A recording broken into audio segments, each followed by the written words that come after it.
Hello, good morning. Welcome to a Thursday episode of the TMI show. I have the wrong date there. It's November 6th, actually. Thursday, November 6th. I am Manila Chan. Ted Rall will be joining us in just a second. If you are joining us from Deprogram, you know he just got off that show there. He's probably taking a potty break. So we'll allow him that. Of course, this is the TMI show. We do this live Monday through Friday, 10 a.m. Eastern time. So please be sure to hit the like, the follow, the subscribe, and the share button to help our little show continue to grow. There's breaking news, sort of, and when it broke, I think, while Ted and John were on the air, that Nancy Pelosi is retiring. So we were not planning on discussing that. So I'm just going to throw that out there in case you missed the news, that after about 40 years in the House, 40 years in Congress, she has announced that she's finally retiring. A lot of things I can say about her, given that I'm a native Californian. A lot of harsh criticisms, but at the same time, props to her being the first female Speaker of the House, and so far only female Speaker of the House, but a lot more harsh criticisms about Nancy Pelosi than praise for her, other than her being a woman.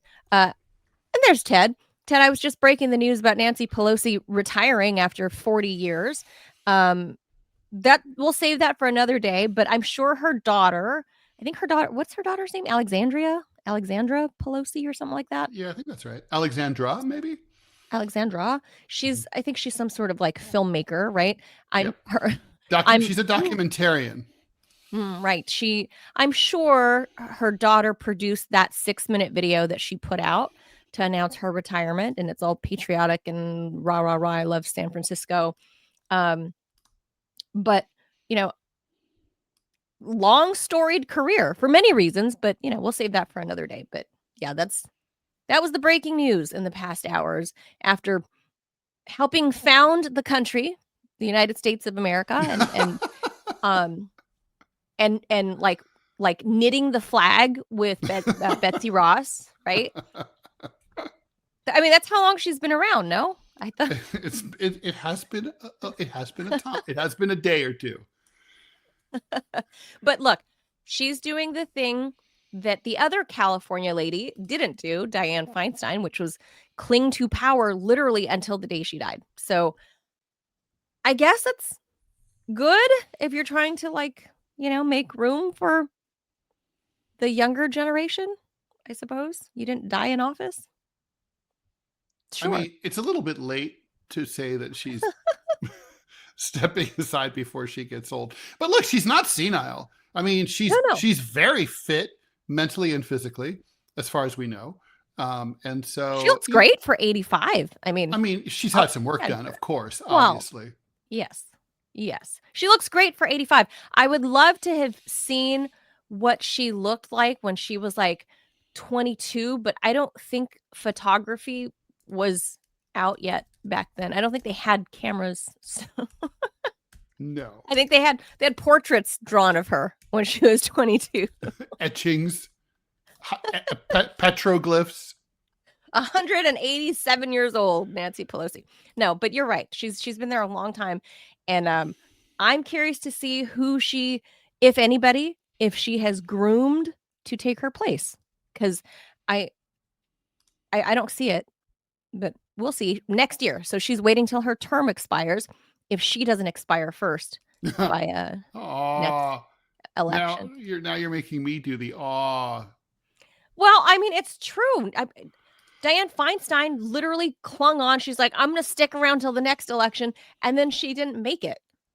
So that's I can't argue with that, because that's true. That is what happened. So there you go. But to be fair, Dianne Feinstein was, for the last 2 years of her life, was literally being carted around in a wheelchair. It was really, she was like Captain Pike in that episode in Star Trek. She was.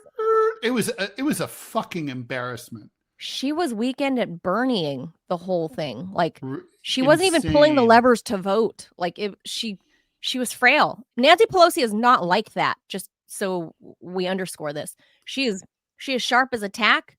Her teeth, are in tight. They've got the extra bond in there.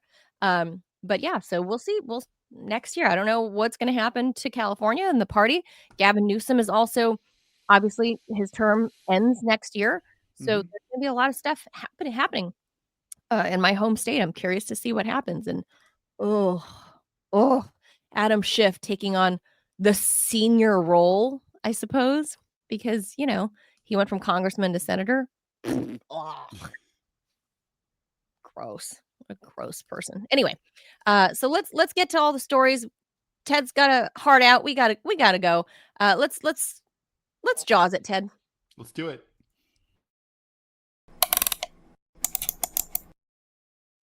Airlines here in the U.S. are scrambling to make plans after the Federal Aviation Administration announced that it will throttle air travel by 10% in the 40 biggest airports due to the shutdown.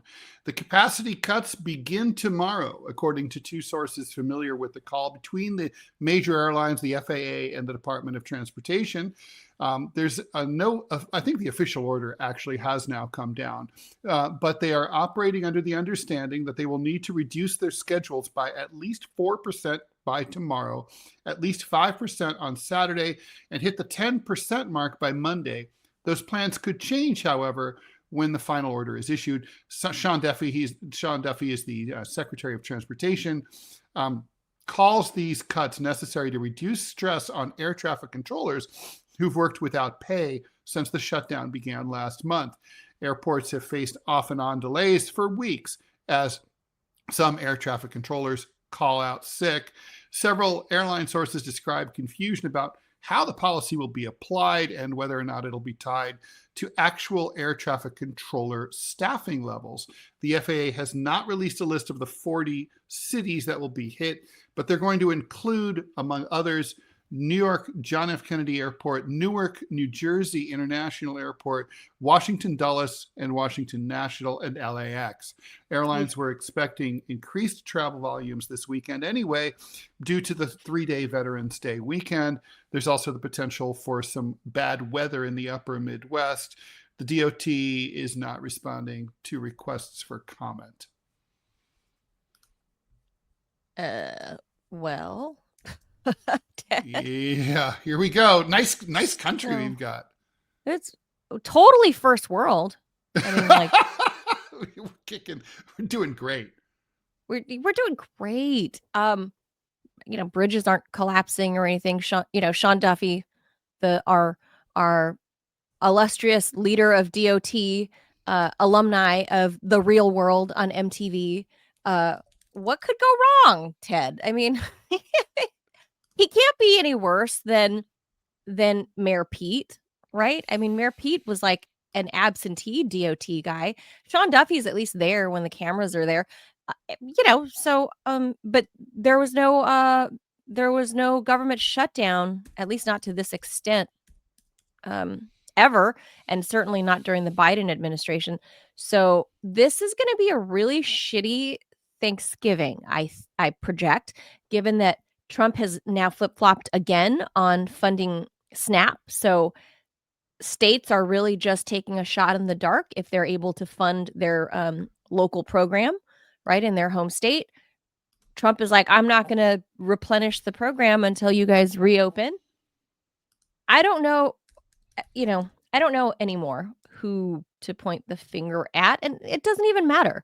The point is, both sides are stupid, and nobody gives a shit about regular working people, including these federal workers who are considered essential workers. That became a thing that we learned during COVID, right? Like some of these air traffic controllers, they are considered essential workers. So by law, they are mandated to show up to work without collecting a paycheck. And that pay period has come and gone. And they've missed their first paychecks for this cycle. And that's hard for a lot of people. A lot of people are calling in sick, not because they're being dicks, Ted. No. People forget that other people, even old ass adults like me, sometimes we start late and have children late, and our kids need daycare or school, and when you can't afford to pay the daycare, guess what? They don't take your kid. That's true. So, a lot of these people are parents, and there's nobody to stay with their kids. They're not school aged quite yet. So a lot of these people have to call out sick, or maybe they have ill family members that they need to care for. And if you can't pay for the home aid service, guess what? Your Filipino home care nurse, she ain't coming. She's sweet, but Priscilla ain't coming. That's not it doesn't work that way. Like, I know we had that with my grandma. So I mean, if the federal funding doesn't come through, you're going to have to scrimp and scrape out of your own pocket to get. We really did have a Filipino home nurse, and her name was Priscilla. So it's out of your pocket. So all of these things have a ripple effect. So I know people are going to be pissy and angry at the airports because you mentioned Reagan National, which is down the road from me. And during the holidays, it's already a madhouse, and people are shitty. And that's TSA. kind of a small airport, considering that it's in the nation, right in the nation's capital, right?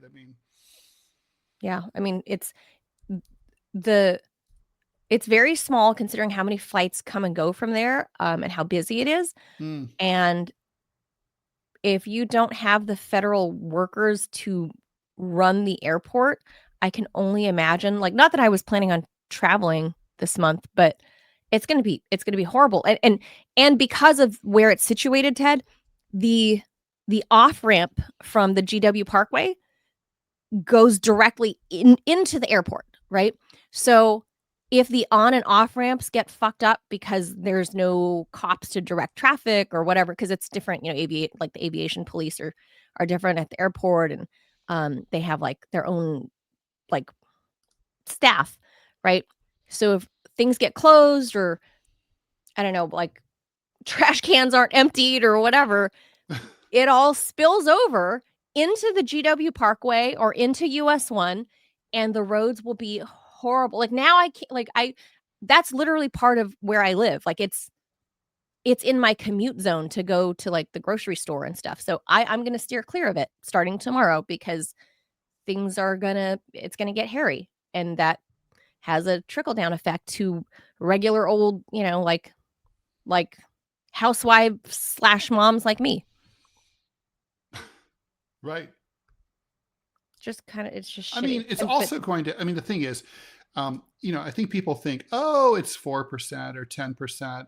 So the odds are, 96% or 90% that my flight will go out.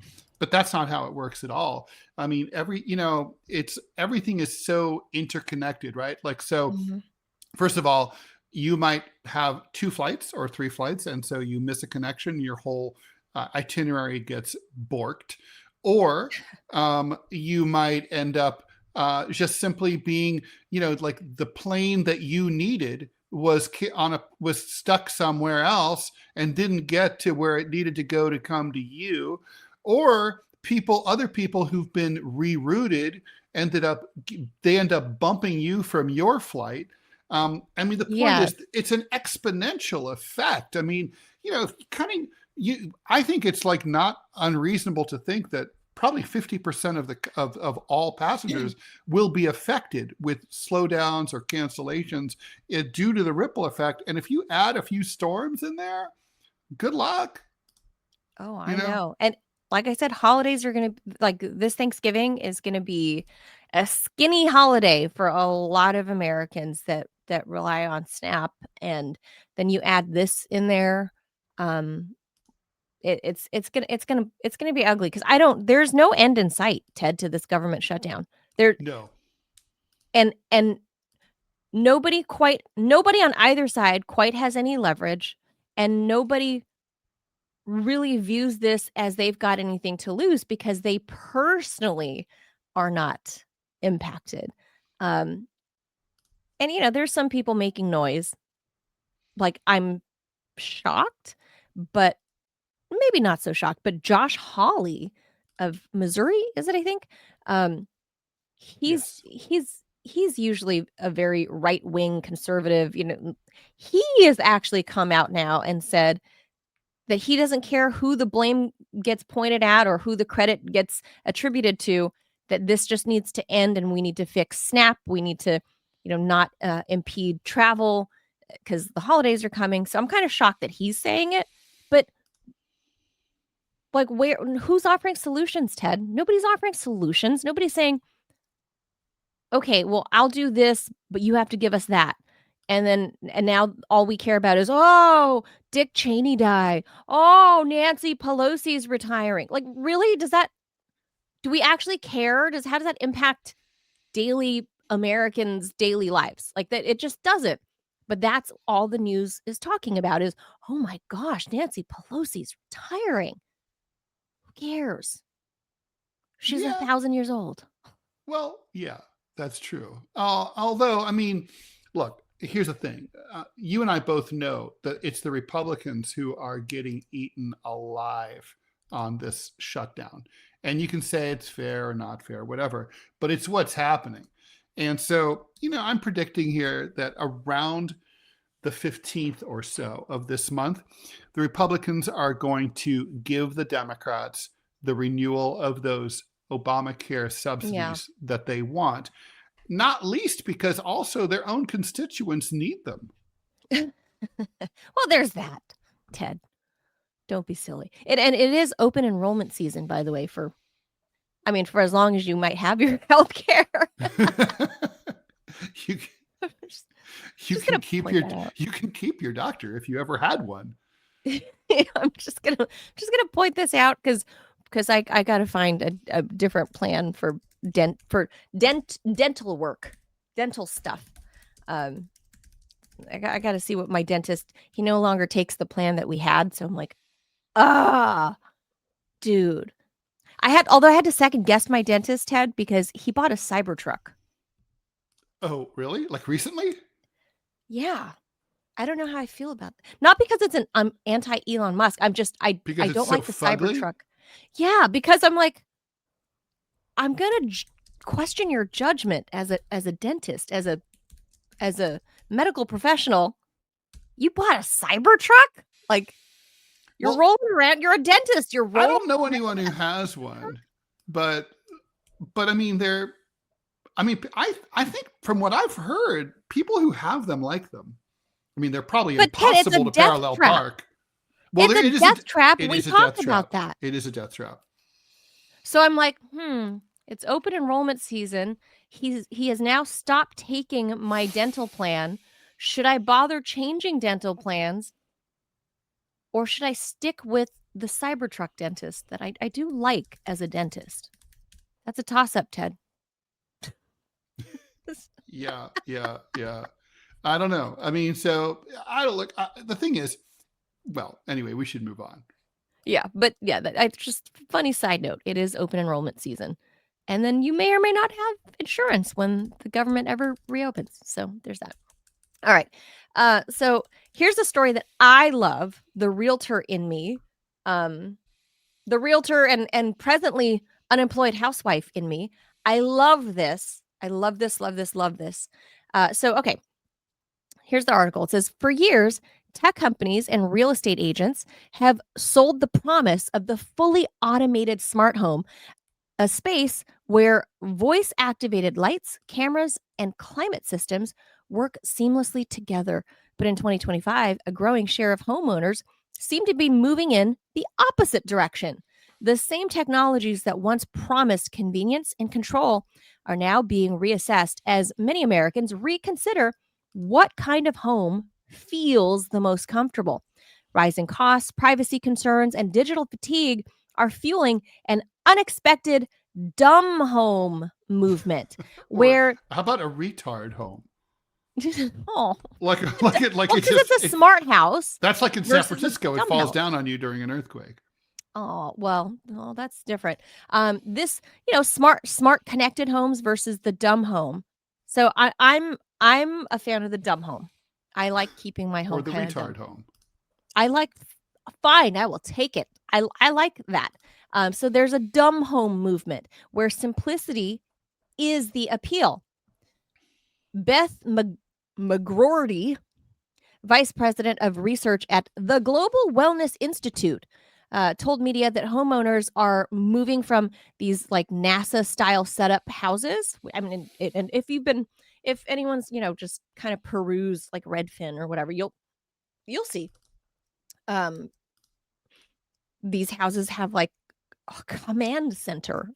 I'm not even kidding, Ted. Like you walk in the door and like instead of your coat closet, you have like a freaking command center. You have to boop boop disarm, boop boop boop, like temperature control. Like I don't want to do that when I walk in to my house. I just want to plop my stuff down. Anyway. So it's like so I mean, I understand the appeal. I mean, like, so you before you come home, let's say it's cold and you have your thermostat down to save money. You have your phone. But you can like bump up the heat like an hour before you come home, so your house is nice and yeah, toasty you can, when you walk well, through the door. You can turn control on it the from your lights phone before you come home. Sure. You can fuck with You have people in the sensors. neighborhood, like disco light. Boop, boop, boop, boop, boop.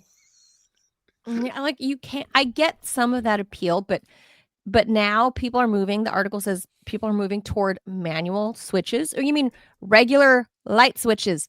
Switches. Dials Yeah. for their air conditioning. Ted, you and I remember doing this, right? That yeah, I do vividly. And mechanical controls. The trend, she says, reflects a broader, quote, analog wellness mindset. I've been there since anyway, I've been there forever. I was just saying this yesterday. I love analog. A mindset where it's focused on creating calmer, less connected living spaces. An architect called Yan M. Wang added that many clients now come to him to find constant background technology from listening devices to smart sensors that they tell him they find that more stressful than it is soothing. So for them, designing homes that minimize digital presence has become essential to achieving a sense of restoration. The financial side of the shift is also becoming clearer. Smart home technology is a $100 billion industry, but costs can quickly add up for consumers. Frequent software updates, device incompatibility, and short upgrade cycles make systems very expensive to maintain. Some high income buyers in LA have reportedly begun avoiding homes filled with Wi-Fi enabled devices altogether, viewing them as unnecessary expenses that contribute very little to the resale value. Data from Zillow underscores how home buyers, their priorities are actually shifting. The company's 2026 Home Trends Report showed that mentions of reading nooks in home listings rose 48% compared to just the year prior. Zillow interprets the increase as a sign that people are now seeking spaces for unplugged relaxation, where screens and automation play is a minimal role. Dwell magazine also listed the decline of smart homes as a defining design trend for 2025 and beyond, citing growing interest in tactile, tech-free interiors. The national mood surrounding connectivity has shifted beyond home design. Landline phones have seen a modest resurgence, according to the Washington Post, particularly among parents who want to limit their children's screen time. Even some members of Gen Z who grew up with smartphones are now embracing retro phones, a movement that the New York Post has described as both an aesthetic choice and a form of digital escape. Now hold that thought, Ted, because we have sponsors that we have to hit. Okay. Before we run out, and then we'll talk about it on the other side of the sponsorship. So, all right, here we go. All right. Outdoor crew, if you're into fishing, camping, or getting off the grid, meet your new best friend, the Hunter Orange 25 quart cooler from Caddis Sports. This isn't your average cooler. It's roto molded for max durability, bear proof, and 20% Very lighter than important. other brands. Very important, especially bear attacks in Japan right now. I They're don't like rising. bears. So you want your cooler to be bear proof, and it's Yeah. 20% lighter than the others. So it's easy to haul whether you're deep in the backcountry or just setting up at the dock. You'll get up to 3 days of ice retention thanks to thick, high performance insulation. That means cold drinks, fresh food, and fewer ice runs, whether you're chasing muttons offshore or posted up at a campsite. The best part? It's 40 to 50% cheaper than the big name coolers, but still built to perform season after season. And like all Caddis Sports name brand gear, it's proudly made right here in the US of A. Use code RUMBLE at checkout for 10% off your order today. That's caddissports.com.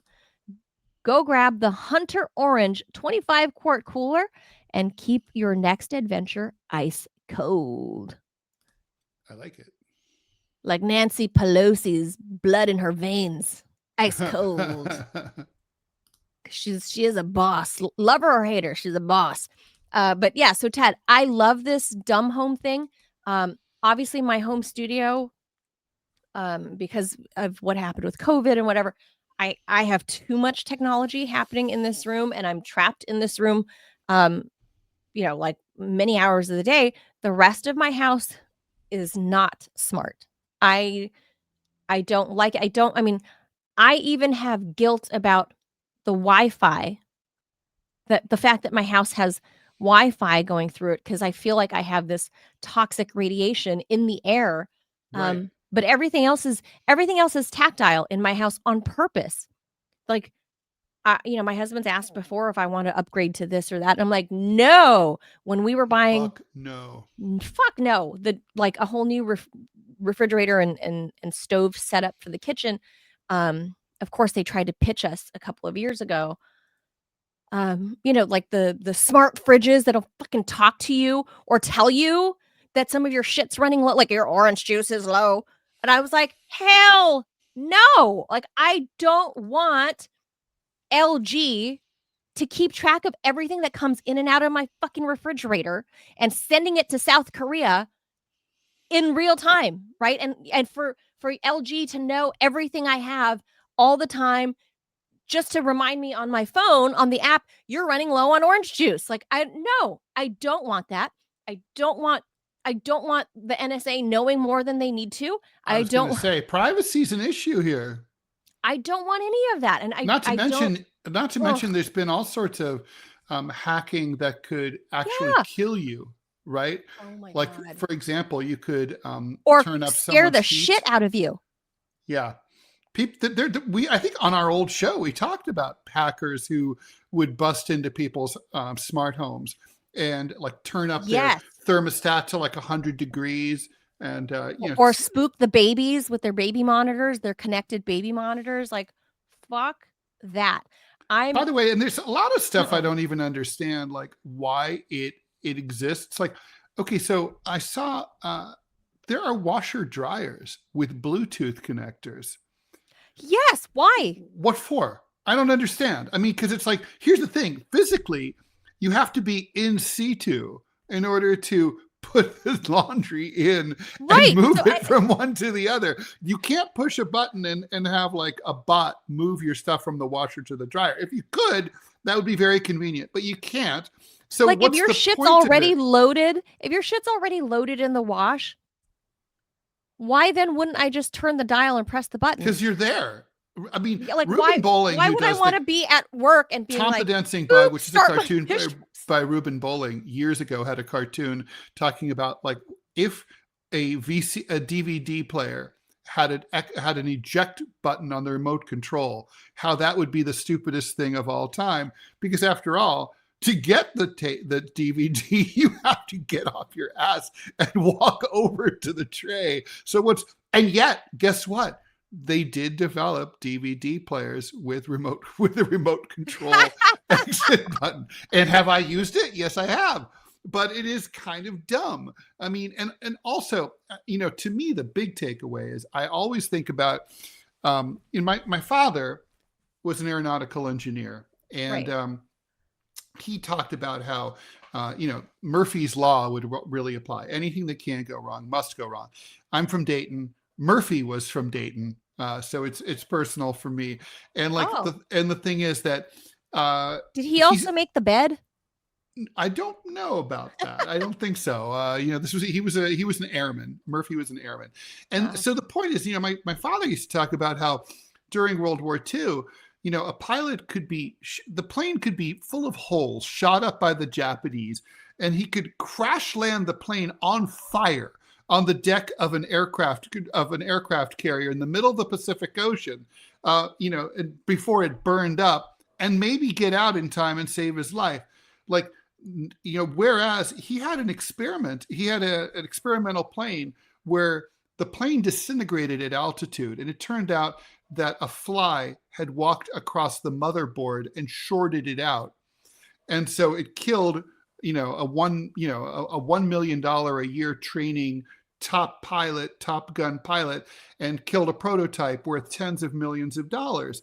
And it's just like, every feature that you add to a device is another thing that can break. Yes. And that if you have a sophisticated car, for Ted, example. you and I talked about the Cybertruck and how, like, if it dies out or whatever, you're in a crash and it dies, like the electricity dies. We've shown on the show how impossible it is to get out of the Cybertruck, because you have to like remove panels and shit. Like, yes. And so why not just make a fucking crank window as a backup? I don't like push button transmissions on a car. Ignition. Mine has it. I don't understand the point of it. It's like the key. It's a fucking You can't get away from it now. You can't go wrong with the key. No, I agree. I had no choice though. Like that's anything I would say past 2020. Like pretty much everything is made with a button. It's annoying as shit. It does. I fail to see how push button transmission and there's no ignition helps my life. I mean, there's no keyhole on the outside. Yes.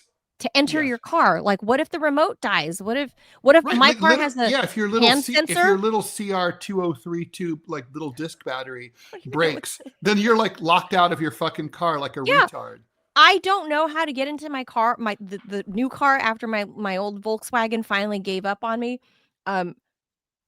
It somehow knows that I'm the owner, because somebody else on the other side, you can't open the handle. Like the handle knows my freaking hand. And ridiculous. I don't want that. And I'm like, I don't even have a key. Like what if the sensors die? Like how do I key into my car? Like how do I open?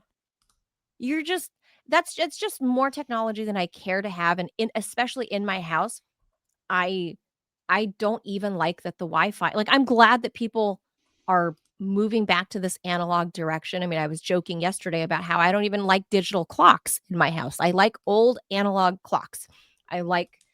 Partially the aesthetic. I just like, maybe it's, I'm retro. I'm a kid of the 80s and that's what I grew up around. Right.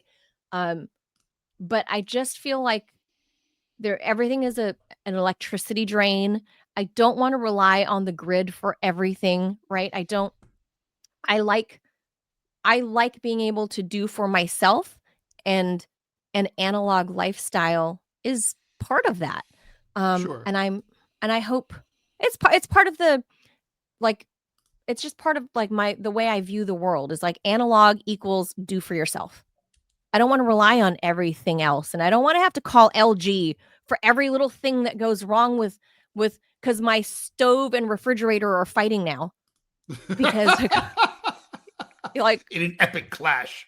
Seriously. And then the microwave, is like above the stove and it's pissed off. It's siding with the stove and telling the stove that, hey, you're firing up, your burner is too hot and that I can't suck up all the, the air through my vents. And I'm like, they literally, like, they tried to sell me this at the LG store. Like, they're like, there's this technology, the smart appliances, and then you can control everything on your phone.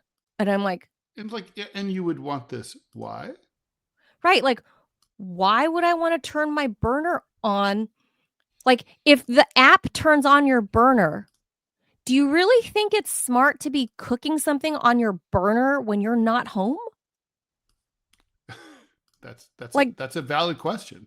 Seriously, like, I didn't say that to the salesman, obviously, like, that's mean, but in my head, I'm thinking, "Are you fucking stupid? Like, why would I want to be at my office and cooking remotely, and then what, looking at my in-home camera, which the NSA or some creeper is also looking at, panning it around so I can look to make sure my pot isn't boiling over? Like, It's so stupid. I don't want that. Like, no, that's too much risk. And then you can unlock doors from your phone app, and I don't Yeah. want that. Well, That's not safe. I can see certain aspects. I think, like, for example, a smart lock can be useful. For example, let's say you have a repair person is coming over to fix your house, do something in your house when you're not home. You can give them a temporary code and then change it. That's Sure. kind of cool. That's not fully smart, though. Smart, like, means everything's, like, fully connected and you can control letting them in or whatever. It's different than having, like, even when I was a realtor before all this stuff became, like, so-called smart, right? Where you can now the realtors, like, if you have an appointment to go look at a property, the listing agent can their lockbox that's on the door Yeah. works like a Ring camera. They can look at you to verify that you're the agent coming to show the home, and they can digitally unlock the house to let you into the property. So it's key no more. Like, you can have smart locks as a realtor But put then the into thing is, that house. all of this stuff fails, Manila, when, say, I there's a know. power outage, right? Everything's like Or the internet goes Wi-Fi, down, which remote. which Yeah, like, happens. The internet does go down. Like, in your neighborhood, because, like, someone, from the power company drills into an internet cable and then it's out. Then what? so I hope we do move in the opposite direction. And again, I'm going with the Gen Zers for the hope of the world, the youngest of the Gen Zs, because it's some of the older Gen Zs are still tied to the millennial mindset, but the youngest of the Gen Zs and into the first half of these young Gen Alphas, they are going to be the ones who are going to reject all of this stupid over connectivity for privacy concerns. Everything is hackable. Everything is, and I hope maybe, and Well, it's maybe my tinfoil hat, I but remember I having just this. don't like the idea of having all the radio waves talking to each other while you're standing in the middle of it and, like, frying your brains with Well, when my all of kid was young, he used to Wi-Fi. always be like, do everything with tech, right? And I kept explaining to him, Mm. but the thing is, like, tech doesn't always work. And so when I was getting ready to go to Afghanistan, he was a little kid the last time I went. And, he saw that I was, bringing, first of all, a lot of pads of paper. And he's like, where's your laptop? I'm like, oh, Afghanistan eats laptops because of all the dust. Not to mention, there's Oh. often no power whatsoever. And so what do you do? And so I had a stylus, and Yeah. and I just, like, basically did everything very low tech, as much as Great. possible. As Great. little reliance on batteries or electricity or the need to That's right. charge a device as possible.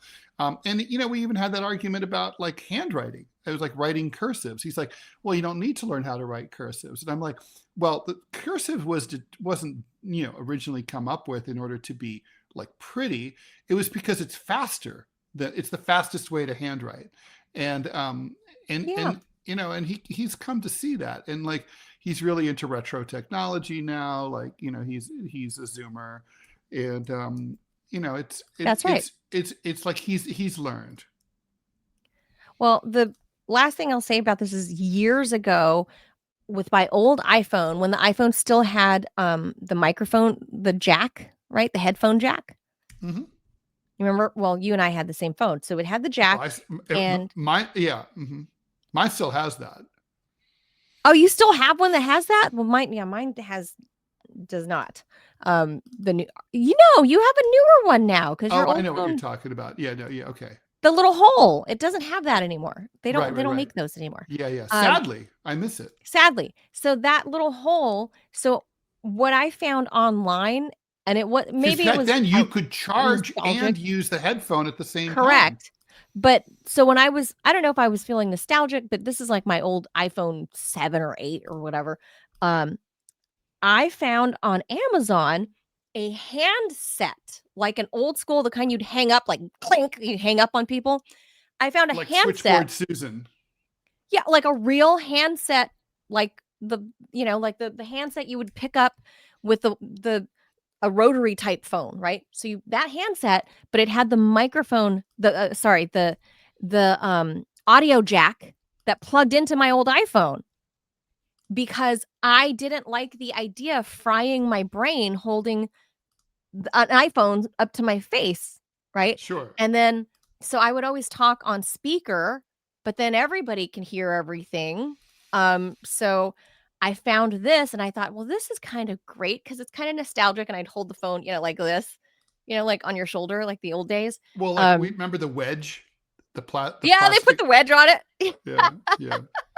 So I thought that was a nice way to not have radiation right on my face, even though we're at the lowest level or whatever. But I thought that was a good idea to, if I can avoid keeping radiation up against like my temporal lobe of my brain, maybe that's a good way to go about using the phone. Is using the old handset, the hello. There's anyway, but the Zers, like your son's age and younger, they are deliberately buying phones like that now. And they're deliberately buying flip phones, like the old flip. And they're deliberately trying to disconnect. So, good on them. Maybe there's hope for the future. I think there is. All right. Let's move on. Let's do this one. Cuz I'm going to have to ask you about this cuz I've never been to Japan. Okay. Are you reading this one or am I reading this one? No, it's you. Oh my God. This Oh is a my you. God. This is all Ted all day. How come I'm not finding the... Oh my God. Okay, We're so on you number better 3. read this because I have too many. I can't find it on the screen. Oh wait, Oh, here it is. what? Here it is. You're number 3. Oh no, damn it. You got to read it. Sorry. Ted lost the page. I Okay. lost the page. Yeah. Okay. So this story is out of Japan, and this is supposed to be Ted's thing because Ted obviously used to work for the Japanese bank. I can interrupt though. I'm really good at that, as everyone knows. Okay, so compared to the United States or Europe, Japan's immigrant numbers look small at a little over 3% of the population, but data showing they are now at over 10% in 27 municipalities. That has added fuel to the new debate. Immigration to Japan has risen sharply since the end of the COVID pandemic, reaching a record 3.9 million, or roughly about 3% of the population in total by June. Tokyo has quietly loosened visa rules for workers in key industries such as manufacturing, agriculture, and caregiving amid labor shortages driven by a falling birth rate and declining interest among Japanese workers. Declining interest in what? Working? I guess so. But the Or influx. maybe they just have declining interest in general. They're just, they're suffering from malaise and angst and ennui. So. All of them. That's right. There's like, but the influx mind. I just can't be bothered. That's right. That's very unusual for the Japanese, but if that's what's happening. But the influx into what has long been one of the world's most ethnically homogenous societies, alongside record tourist arrivals, has drawn public backlash, underscored by the election last month of the new Lady Prime Minister, Sanae Takaichi, who made these concerns a focus of her campaign.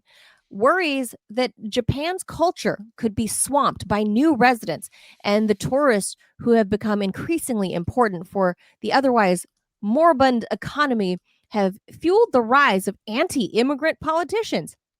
Takaichi put some concerns at the heart of her campaign and also into her new administration, with youthful hardliner Kimi Onoda in charge of that portfolio. She was famously critical of alleged tourist abuse of the sacred deer in the ancient city of Nara. She also sought to tackle illegal overstays, restrict land purchases, and make sure foreigners pay social insurance. But those are limited measures, and the bigger problem is how Japan survives without immigration as its population ages and dwindles. The proportion of immigrants among those of working age is already significantly higher than within the general population, given that 30% of the country is over the age of 65. A record number of babies were born to foreign parents last year. Out of Japan's 1,892 municipalities, foreign residents comprised more than 10% of the population in 27 of That those. is shocking when you just think about like for That's a example, it's lot? almost completely impossible to become a Japanese citizen if you're not born there.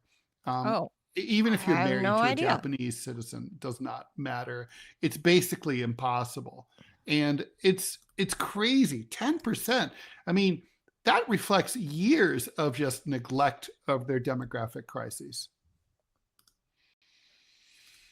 So the fact that 27 of those, like 1,900 municipalities that we're counting towns, villages, wards, prefectures, whatever, that 27 of those roughly 1,900 have a 10% foreign worker or foreign person. That's high. Oh, it's very high. I mean, it's just crazy because it's such a homogenous society, so racist, as we've talked about before You recently. I mean, it's just like basically at this point, it's kind of like we're going to have to stop. We're going to have to say a formerly homogenous society. In the same way that France still views itself as a Catholic country, even though really nobody worships, sure. nobody goes to church. But it's like sort of part of their culture. That like we pretty much everyone here is Japanese, and we don't really like foreigners, and we don't have many foreigners. That's all fucking not true anymore. Well, Vicky in Greece says, "Yeah, who immigrates to Japan though? Who? I People, mean, Koreans, really, people who are looking for work. is there so their job is their they must have a lot of job listings if 1/3 of their population is over retirement age. Well, presuming retirement age is 65. It depends on the company, but yeah, their retirement metrics look more the way ours did 50 years ago. So it Oh. is sort of like a 65 is kind of standard, maybe even 62 in some cases. Oh, really? Hmm. So they are short on workers, it Yeah, they're sounds like. kind of looking like the Gulf states, right? Where you're very familiar with, Really? where they need to import people to do Yeah. that kind of work. Yeah. Really? Yeah, they're kind of like I mean, they're really in trouble. I mean, they really are. Well, I mean, I don't mean to laugh, but I mean, it's I do. yeah, but you can't if you know how let's juxtapose the two. First of all, are the people in Japan aware of their population doom crisis here? Yes, Are they they are. aware? They're Like very well aware of it. they Hmm. so they There's just know not. there's like It's no like it's babies. yeah. They just don't know what to do about it. It's sort of Okay. like we're aware of climate change. We just don't know what to do about it. Okay, so that's established. All the people, young and old, are aware that there's a population crisis. Okay, Correct. check. But then they go and elect a hardline prime minister who's like a Viktor Orban nationalist type, like foreigners get out lady. That's yes is a metal drummer. I know that's the cool quirk about her, but still she's like the hardline nationalist. Like we want our own people. So if you juxtapose the two, those are two polarly contrasting like positions. Like you how can you make one work if the other is the opposite? Like you can't. Well, there's another option, right? They could do some. They could figure out a way to increase their birth rate. Although nobody seems to know how to do that, as we talked about yesterday. So less sex dolls, more sex, more regular sex. Yeah, maybe more places to have sex, because there's no place to have sex because Granny's home, right? So infrastructure problems. Granny's like, what are you doing in there? Right. it's like knock, Mom, knock. Trying to fuck. I'm trying to give you a grandbaby. God, Mom, go away, Mom. So this is like, well, you can't. But it's too late, I guess, is my point. Like, they've gotten to this point where 1/3 of their population are considered senior citizens, at least by the Western standards. Sure. You're not making babies at 65. You're not replacing workers. You're not. So why would you go and elect a lady that wants to boot foreigners out? That's a good question. And yet there they are. Yeah. There they are. So, and then you said the Japanese have this kind of have, as a culture, kind of turn their nose up to other Asians, right? Like they don't. They really look down on Koreans, and they think the Koreans are scum. And yeah. And the Chinese, they hate the Chinese too. They hate everybody. They're just racist as shit. They're like, we're awesome. They're not like, how there's some racist societies that are like, okay, we're the best, but these other guys aren't. They're second best. The Japanese don't have that view. They're like, there's us, and everyone else just blows. Fuck them. Everyone else sucks ass. Like all other Asians. So hope they all die. I was going to say, so they don't want other Asians to immigrate there or like mix with their people or like what? Like they're not into that. No, not at all. They're really opposed to that. They think that they're like a pure and noble race, and that no miscegenation. Oh, well, I don't know what to tell them then. If people aren't banging, people aren't procreating. Yep. People are dropping dead at work because they're overworked, and grandma and grandpa are outliving everybody and everything. So much so that 1/3 of your population are grandmas and grandpas. You're screwed. Like if you're not willing to let other people in, and you're not willing to embrace like racial mixing, or even it's not even racial. It's like different Asians. Right. That's right. That's exactly like right. We're all Asian. We all use, well, most of us, East Asians, we all use chopsticks and eat. We all have, the tiger rice maker on our countertops. Have black hair. We all have black hair, and we all have the tiger rice maker and chopsticks in our kitchens. It's an easy integration. Like, why not encourage other people to come? Like I don't know. I don't know what to tell them. Like, because the Lao culture is not like that. But we also had like 200 years of colonization from you Frenchies. Laos and like Cambodia, and those are culture. Those are crossroads, right? They're long invasion paths. And yes, Silk Road paths, and they have a lot more integration with their neighbors and with the rest of the world. A lot of babies in Laos, just a small population though in general. So anyway, we'll move on to the last topic. Which again, you're going to have to read because I can't find it. Because you lost the page. Okay, last thing, which I find hilarious, is about Mark Zuckerberg in porn news.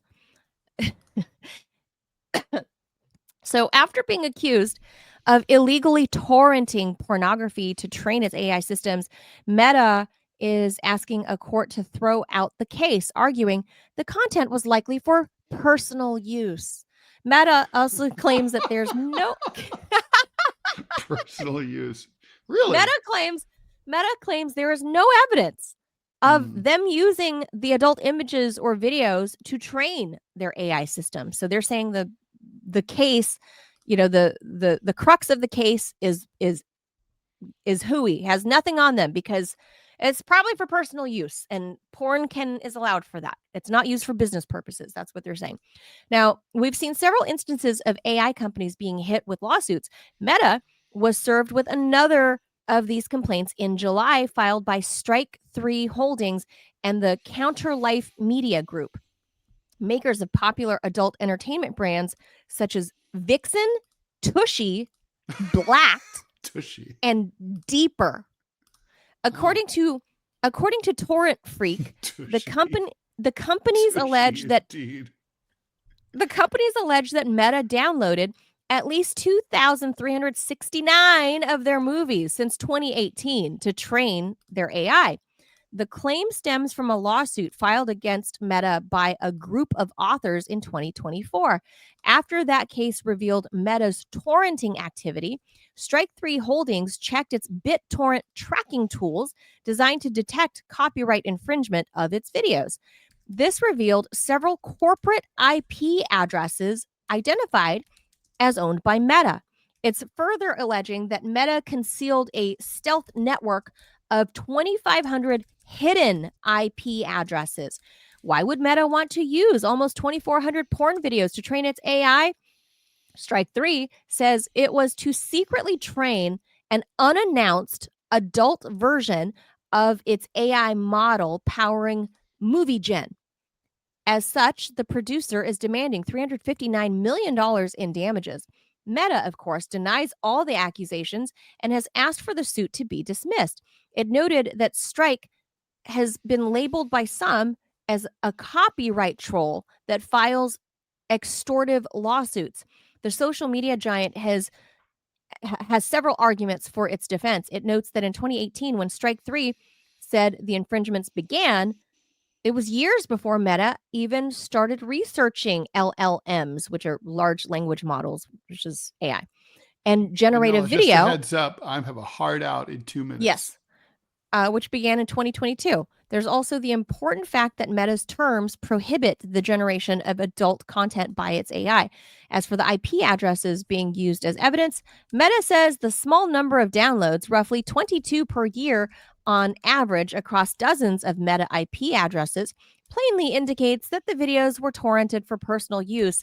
In its author's piracy case, for example, Meta admits using the Book 3 dataset, a 37 gig compilation of 195,000 copyrighted books to train its LLMs. With tens of thousands of employees and numerous contractors, visitors, and third parties accessing the internet at Meta every day, the company says Manila, it's impossible to know. I'm out in 30 seconds. We've got to wrap that up. Early? Yeah. Okay. So like quick comments, and then we're gone. And I'm rating the show for DMZ. Oh, okay. So this is it. Mark Zuckerberg is saying it's my workers, my visitors. We're not stealing your porn. It's really, really bizarre. I just love that story, and you're not going to hear it anywhere else. So that's it. Ted's got to run. You're going live with DMZ America podcast with Scotty. With Scott Standis, and we're interviewing editorial cartoonist Chip Bach about the news of the week, and we'll be talking about it in cartoons. Cartoon folk. Good times. Thank you guys for tuning in. Say hi to Scott for me. Have a good Thursday. We'll see you for Fun Friday. Yay. Bye, Adios, Manos. amigos. See ya. Bye.